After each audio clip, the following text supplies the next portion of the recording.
This podcast is sponsored by Talkspace. You know when you're really stressed or not feeling so great about your life or about yourself? Talking to someone who understands can really help. But who is that person? How do you find them? Where do you even start? Talkspace. Talkspace makes it easy to get the support you need. With Talkspace, you can go online, answer a few questions about your preferences, and be matched with a therapist. And because you'll meet your therapist online, you don't have to take time off work or arrange childcare. You'll meet on your schedule, wherever you feel most at ease. If you're depressed, stressed, struggling with a relationship, or if you want some counseling for you and your partner, or just need a little extra one-on-one support, Talkspace is here for you. Plus, Talkspace works with most major insurers, and most insured members have a $0 copay. No insurance? No problem. Now get $80 off of your first month with promo code SPACE80 when you go to Talkspace.com. Match with a licensed therapist today at Talkspace.com. Save $80 with code SPACE80 at Talkspace.com. Other shows we have for you to enjoy at myclassicradio.net. The Avengers was most certainly not a household name in South Africa prior to the radio series. With no national television service until 1976, the mechanism simply was not present in the country to show television programs to mass audiences. While many other countries reveled in the filmed adventures of John Steed and company, South Africa was not equipped to join in the fun. The series took Britain by storm and made a major impression in the American markets, being that greatest of rarities, a British series given a network transmission slot. However, as a film series, rather than a videotaped one, The Avengers was able to gain a modicum of exposure in South Africa through film rentals. Come and listen at myclassicradio.net.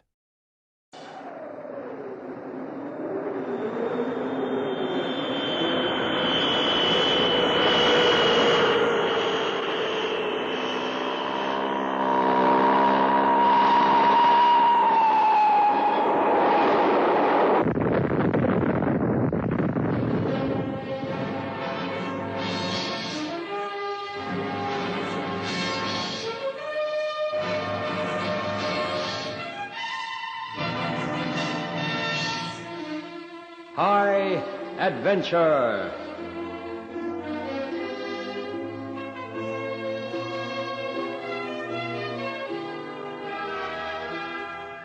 Tonight's gripping story by Ron Evans is entitled The Saga of the Bessie Jane.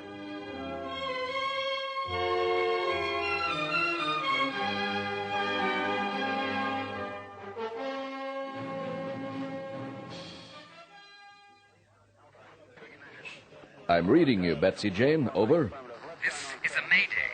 Mayday. Mayday. Aircraft Bessie Jane on flight from Miami to Hamilton. This is Miami Control Tower. Can you give me your position? 18 minutes out from Miami, on a direct course, flying at 170 knots. Over. You got engine trouble? Over. I don't know. I'm experiencing phenomenal turbulence. It's throwing the plane every which way. My instrument readings are going crazy and I'm losing altitude. I'm alerting the Coast Guard for you. Over. Look, I can't hold the plane. We're going down. Tell the Coast Guard...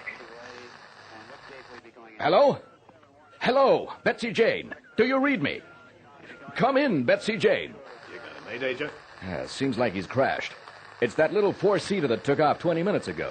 Pilot and 3 passengers. I'd better get hold of the Coast Guard.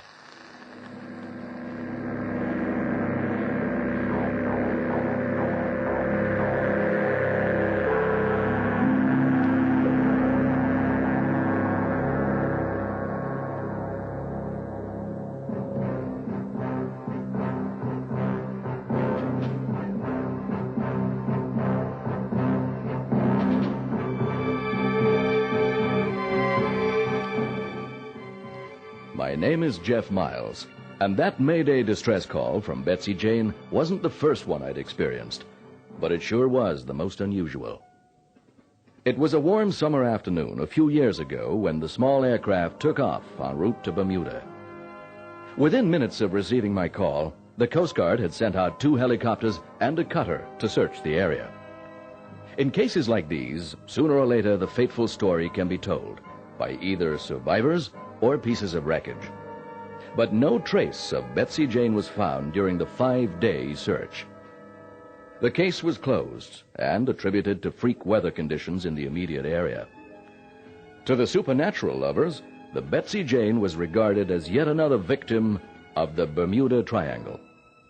Yet the facts behind the disappearance of Larry Pedler and his 3 passengers were to prove that both assumptions were wrong, as you are now about to hear. Larry Pedler and his girlfriend, Gwen Smythe, had flown from their homes in Hamilton, Bermuda, to spend the weekend at Miami with 2 American friends, Mark Grayson and Jenny Aldred. They stayed at the Barracuda Hotel, and on the morning of their departure, Mark and Jenny called to say farewell and share a last drink. Well, I've lodged my flight plans, and we're leaving at 2.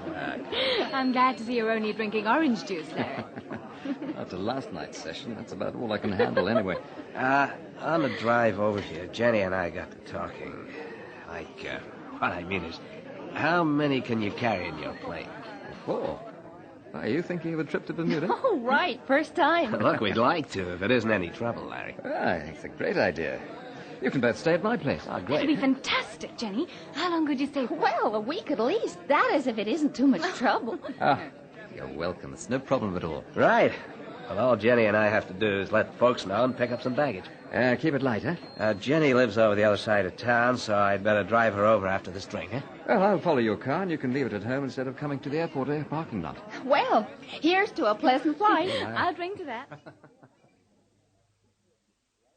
At 2:13, Larry got permission to take off, and at 2:30, he was flying at 4,000 feet on a direct course for his island home, Bermuda. Below was a calm expanse of blue water that reflected the sunlight in tiny ripples. The sky was clear, and the Florida coastline had already disappeared behind them. Is this the first time you've flown, Jenny? Oh, I've flown to New York and Seattle, but, well, this is the first time in a small plane like this. It's great. Much more interesting than an Airbus. Oh, yeah. Maybe I'd take up flying sometime. Well, I'll take you up a couple of times over the week. Help you to get the feel of it. Terrific. Don't let him do any tricks if he does, Mark. He's something of a daredevil at times. Hey, what was that? There he goes. Larry's just trying to scare your pants. No, not that time. Don't know what it was. For a moment, it felt like there was no air under the wings. Goes to the Bermuda Triangle. Don't, Mark. It's not funny. All right. There's something in those strange tales. Oh, why did you have to go and put that into my mind? Sorry, Jenny, I was only joking. Ah, take no notice of him. Larry and I have flown this route dozens of times in the last 2 years. Hey, there he goes again. Larry, are you sure you're not fooling around? Look, I don't know what it is, honestly. We lost 50 feet then. Oh, something must be doing it. Damn, it's getting worse. We are losing height. I can feel it. Could it be the engine? No, it's nothing like that. It's as though there's a great turbulence outside. As though we're battling our way through a hurricane. The Six seems to have a mind of its own. Hey, look, it might be better higher up, huh? I can't get altitude. All I'm doing is losing it. Okay. Our airspeed's going down as well. Larry! I don't know what that was, but it felt as if we had been hit by a gigantic hand. Look, maybe we'll fly clear of it, huh? That's what I'm hoping. Trouble is, we're down to 3,000 feet already. Everyone tighten your seatbelts. Yeah, okay. Are we going to crash? Steady on it. Not if I can help it. We've never known anything like this before. Larry, can't you call for help or something? Not yet. We might just fly clear of it. Hey! Oh, Mark! Mark, do something before the plane falls to bits, please. Call for help before it's too late. I think you'd better do that, Larry.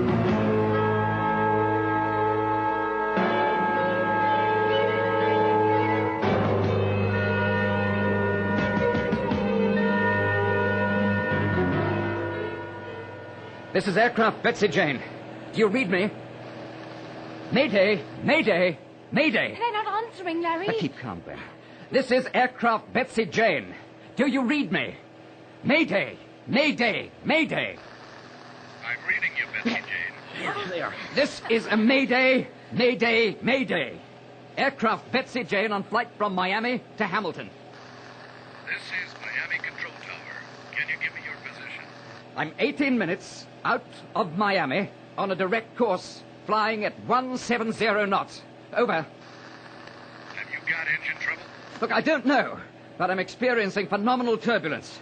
It's throwing the plane every which way, and my instruments are going crazy. I've lost altitude. I'm alerting the Coast Guard for you. Over. Look, I can't hold the plane. We're going down. Tell the Coast Guard that I'll be ditching on calm water. Over. Look, Miami, do you read me? Does anybody read me? Damn it all! I keep trying, Larry. It's pointless. We're down to 700 feet, and I'll have to concentrate on making a decent landing. We're going to crash? Steady. Sort of. But please, don't get alarmed. I can make a fair belly flop on the surface, and with luck, we'll float for a while. We need to wear sort of life preservers. Gwen, get them out, will you? Okay. Larry, you're not kidding us. The plane will really float? If the fuselage doesn't suffer any severe stress or damage on landing, yes. Oh. Right. I'm going to drop down to a little above stalling speed and try to get the tail down into the water first. So what we do is hang on tight. I'm going down now. Larry Pedler knew his plane like a mother knows her baby. As he skimmed little more than 6 feet above the surface, the plane stopped shuddering and rolling. Still reducing speed, he put slight pressure on the stick. Feeling the tail touch, he cut the engine.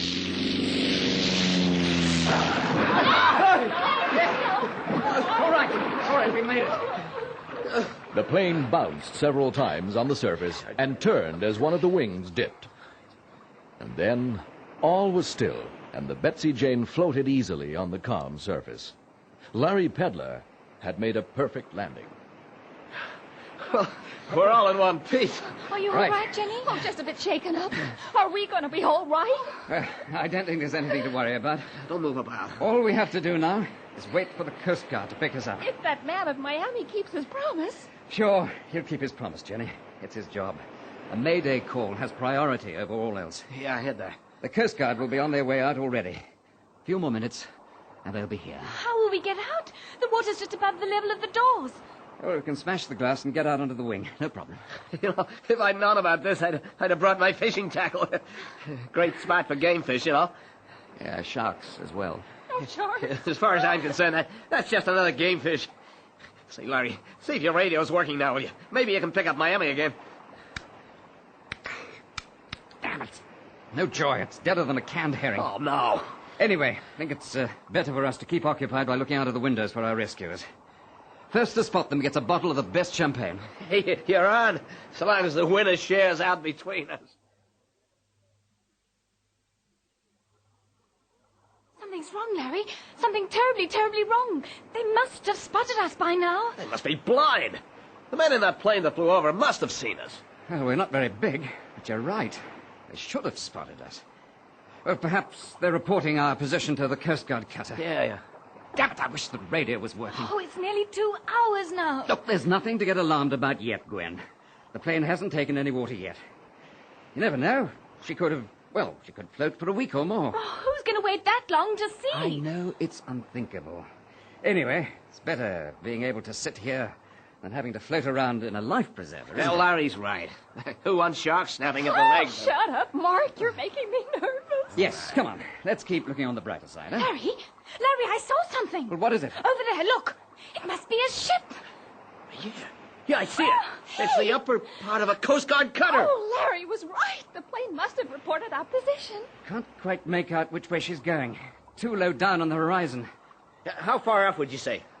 I'd say, not more than 2 miles. From our low position, it's impossible to see much further than that. It's heading for us. You can see it getting bigger. No, it's not heading directly for us, but her course will take her, no more than a couple of 100 yards away. Yeah. They'll be sweeping the area in some sort of pattern, I should So imagine. we have to wait patiently now. That's all we can do, Jen. You know, a few weeks ago, a guy tried to sell a dozen distress rockets to me. I told him I flew a plane, not a boat. Damn sorry now that I didn't get them. But then, who would have expected that I'd be sailing the Bessie Jane around here? In the Bermuda Triangle. Yes, the Bermuda Triangle.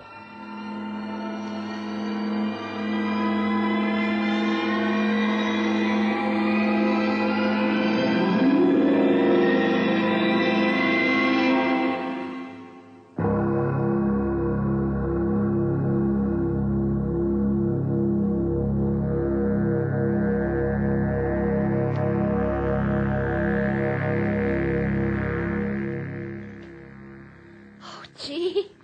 Oh, gosh, am I thirsty. Oh, I've got some soda pop in this bag. Oh, Here. oh, thanks, Gwen.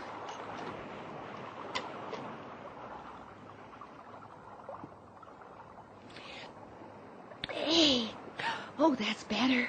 Here, anybody else? Yeah, I'll have a sip, thanks. Hey, Larry, Yeah, what's up? the cutter, it's turned away from us. Oh, no. It can't. You can see it has. Look. Larry, they haven't spotted us. Look, can't we do something to attract their attention before it's too late? Look, we daren't open the door. But there must be something. Yes, well, we could knock a hole in the roof, and one of us could climb out. Right, let's do it. But it is a gamble, eh? Why, Larry? Because the compartment here is airtight, like a buoyancy tank. Oh, no. Knock a hole in the roof, and it's possible the water might start coming in under the doors. Oh, Larry. Well, look, we're going to have to do it sooner or later. The air in here is already fouling up. I'm willing to risk it if you are. Okay, it's only plywood. There's a hammer and a large screwdriver under the seat. Okay, break through directly above your head, Mark. I got him. But it could take ages, and the cutter's almost gone from view. It'll probably come back this way in its sweep, and we'll be ready for it. And if it doesn't? Don't even think about it. This podcast is sponsored by Talkspace. You know when you're really stressed or not feeling so great about your life or about yourself? Talking to someone who understands can really help. But who is that person? How do you find them? Where do you even start? Talkspace. Talkspace makes it easy to get the support you need. With Talkspace, you can go online, answer a few questions about your preferences, and be matched with a therapist. And because you'll meet your therapist online, you don't have to take time off work or arrange childcare. You'll meet on your schedule, wherever you feel most at ease. If you're depressed, stressed, struggling with a relationship, or if you want some counseling for you and your partner, or just need a little extra one-on-one support, Talkspace is here for you. Plus, Talkspace works with most major insurers, and most insured members have a $0 copay. No insurance? No problem. Now get $80 off of your first month with promo code SPACE80 when you go to Talkspace.com. Match with a licensed therapist today at Talkspace.com. Save $80 with code SPACE80 at Talkspace.com. Other shows we have for you to enjoy at myclassicradio.net. The Black Museum was a 1951 radio crime drama program independently produced by Harry Alan Towers and based on real-life cases from the files of Scotland Yard's Black Museum. Ira Marion was the scriptwriter, and music for the series was composed and conducted by Sidney Torch. Although often mistakenly cited as being produced for the BBC, the series was produced and syndicated commercially by Towers throughout the English-speaking world. Come and listen at myclassicradio.net. For a long time, they watched through the windows for signs of the cutter. Perched on top of the fuselage, Mark Grayson was able to see even farther. But the horizon was empty, and it stayed that way until the sun began to set. Look, I'm sorry, but I'm afraid that we're going to have to be realistic about this. It's going to be dark soon, so I think we'll have to accept the fact that we're going to have to be stuck in here all night. Oh, that's what I was thinking. Well, in several ways, we must be thankful for small mercies. I'll tell Why, you that. Larry? Well, look at it this way. The weather's calm, every sign of staying that way. We're all alive, and we're all unhurt. Yeah, that's right. And, finally, we're certain that rescue is on the way, even though it's taking longer than we expected. Hey, Larry, what do we do for food? Well, I did a lot of shopping in Miami, so I've got a fair amount of foodstuffs that are difficult or too expensive to buy in Bermuda. Mainly canned goods. Hey, that's a relief. Gosh, I hope somebody's got an opener. Well, no, I don't have an opener, but I do have a pocket knife, with all the tools that a good camper needs to survive in the wild. Oh, good. Lack of water could be a problem, though, Larry. Well, the plane's engine is water-cooled. With any luck, I can get outside in the morning and tap some. Getting too dark to see up here. Look, I think you'd better come back inside. We've already resigned ourselves to the fact that we're going to have to wait till morning.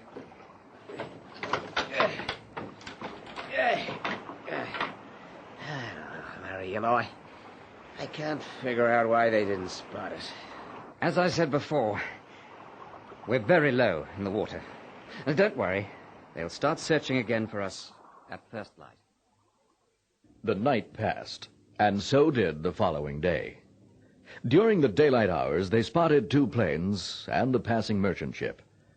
They all went by as though the frantically signaling survivors didn't exist. During that day, the girls also went outside to perch on top of the fuselage. But having more than 2 outside at once made Larry Pedler worry about the aircraft's stability. He made it a rule that there must always be 2 or more in the cabin. As the sun began to set on them for the second time, Larry knew the time had come for drastic survival measures. Gwen, I want you to make a list of all the edibles. I've done that. It comes to 14 cans of food and 6 cans of coconut puree. All right. So, if we work on the basis of one a day, it should last us 20 days. 20 days? The thought of it makes me shudder. And 1 can a day between the 4 of us. Oh, that's impossible, Larry. We're talking about survival. It'll be enough to keep us alive. All right. He's right, Jen. I suppose so. I reckon we'll have to start thinking of the worst now. What's the water situation? Well, the best I could get from the engine was 3 gallons. Is that all? To make it last as long as the food, we can only drink a third of a pint each What? per day. Larry's Oh, right. and there's one last thing. Yeah? At least once a day, we must go over the side and immerse ourselves in seawater. Oh, but I... That way, the body can absorb small amounts of liquids, and it'll reduce our physical need to drink so much. What about the sharks? Well, maybe they're the best alternative. But Larry, I can't swim. Okay. There is another way of doing it. Yeah? Both wings are a few inches below the surface, and 2 at a time can lie and splash about in the water on top of them. All right? Half an hour a day. 1 on each side to keep the balance right. No, I'd be too scared. Oh, no, you'll be all right, Jen. Look, the water's only inches deep on the wings. No more than 8 or 9 at the most. I'll take you out and show you how. Now, I can't risk having 2 of you on the same side. As I said, 1 on each side, on each wing. Yes, of course. I'll show her by example, then. You know, the thing that bothers me most right now is the risk of bad weather. We're into the hurricane season, you know, now. Yeah, and even a choppy sea could give us problems. Anyway, so far the signs are good. As for the future, well, all we can do is keep our fingers crossed and hope for the best. Which brings us to something else that's been puzzling me. What was it that brought us down?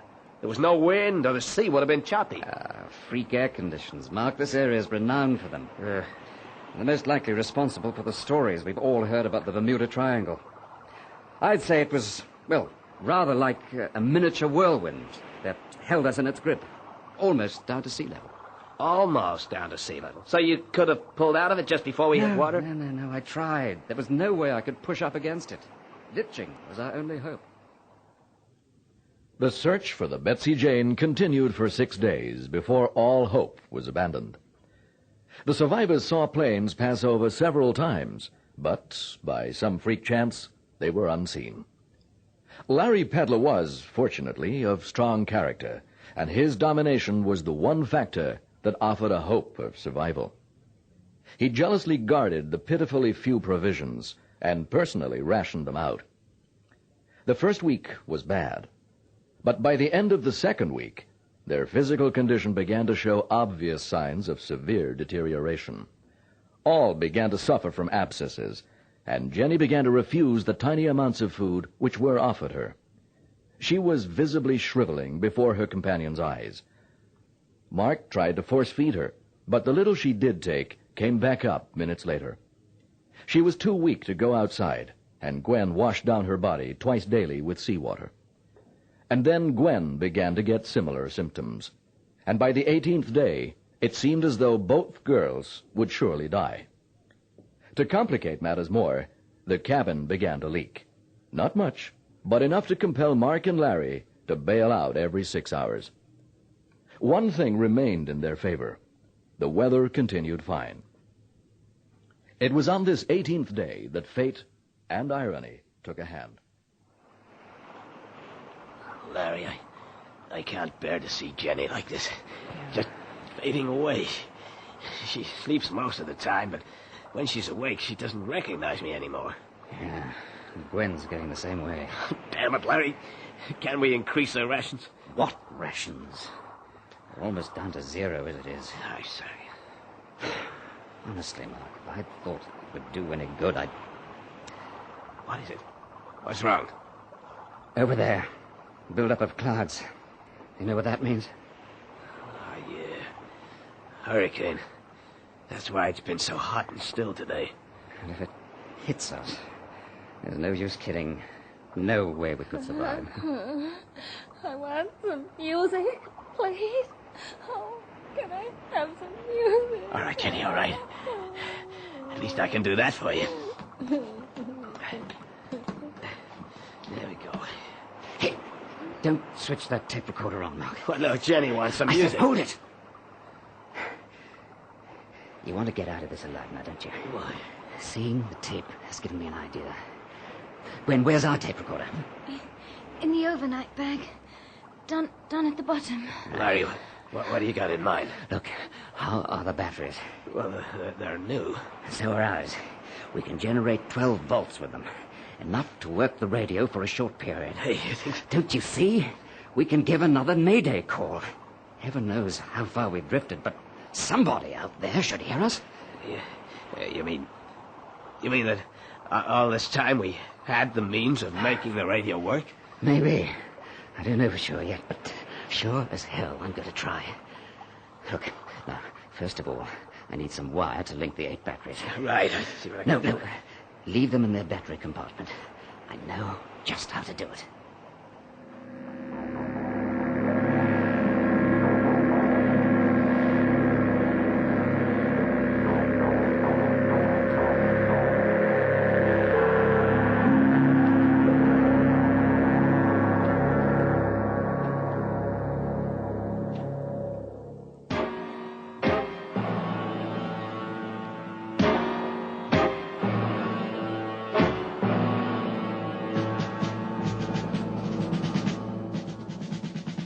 I'd only been on duty 10 minutes when I heard, faint but clear, Mayday. Mayday. Do you read me? This is a Mayday. Mayday. Mayday. "This is Miami Air Control. Identify yourself and give me your position." This is the Bessie Jane. Ditched 18 days ago. Position not known. Our situation is desperate. "I read you, and I'm sending immediate assistance. Stand by. I'll come back to you." I was rigid with amazement, and it took several minutes to convince the Coast Guard that the call wasn't a sick hoax from some crank. After a study of drift and currents, a fair estimate was made of the survivors' position, and a fresh rescue operation began. At 9 a.m. on the 19th day of their ordeal, the occupants of Bessie Jane were picked up by a Coast Guard cutter and landed soon after at Miami. All 4 survivors had to spend a while in hospital, the girls for almost a whole month. As for the Bessie Jane, well, I doubt if she survived the hurricane that blew up the following day. Just another statistic. Another victim of the Bermuda Triangle. High Adventure is produced by Henry Diffenthal.